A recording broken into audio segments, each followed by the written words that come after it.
స్వార్థ వార్షిక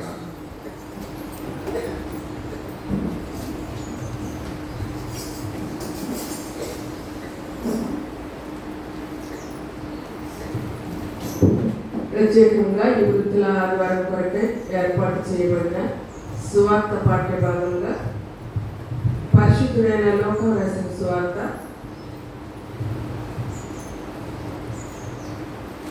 2వ అధ్యాయము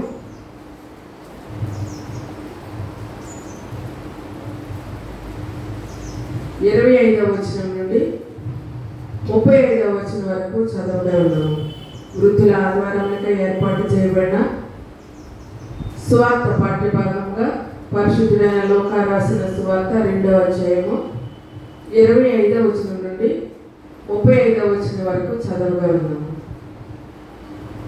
యెరూషలేమునందు సిమియోను అను ఒక మనుష్యుడు ఉండెను. అతడు నీతిమంతుడును భక్తిపరుడునై ఉండి ఇశ్రాయేలు యొక్క ఆదరణ కొరకు కనిపెట్టువాడు. పరిశుద్ధాత్మ అతని మీద ఉండెను. అతడు ప్రభువు యొక్క క్రీస్తును చూడక మునుపు మరణము పొందడని అతనికి పరిశుద్ధాత్మ చేత బయలుపరచబడి ఉండెను. ఆత్మవశుడై అతడు దేవాలయంలోనికి వచ్చెను. అంతటా ధర్మశాస్త్ర పద్ధతి చొప్పున ఆయన విషయమై జరిగించుటకు తల్లిదండ్రులు శిశువైన యేసును దేవాలయంలోనికి తీసుకొని వచ్చినప్పుడు అతడు తన చేతులలో ఆయనను ఎత్తుకొని దేవుని స్తుతించుచు ఇట్లా నేను నాథా, ఇప్పుడు నీ మాట చొప్పున సమాధానముతో నీ దాసుని పోనిచుచున్నావు. అన్యజనులకు నిన్ను బయలుపరచుటకు వెలుగుగాను నీ ప్రజలైన ఇశ్రాయేలుకు మహిమగాను నీవు సకల ప్రజల ఎదుట సిద్ధపరిచిన నీ రక్షణ నేను కన్నులారా చూచితిని.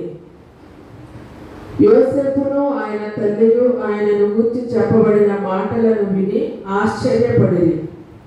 సిమియోను వారిని దీవించి, ఇదిగో అనేక హృదయాలోచనలు బయలుపడినట్లు ఇశ్రాయేలులో అనేకులు పడుటకును తిరిగి లేచుటకును వివాదాస్పదమైన గుర్తుగా ఈయన నియమింపబడి ఉన్నాడు.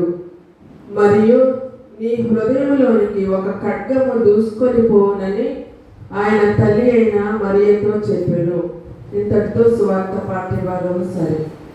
ఓ క్రీస్తు స్తోత్రములు, ఓ క్రీస్తు స్తోత్రములు, ఓ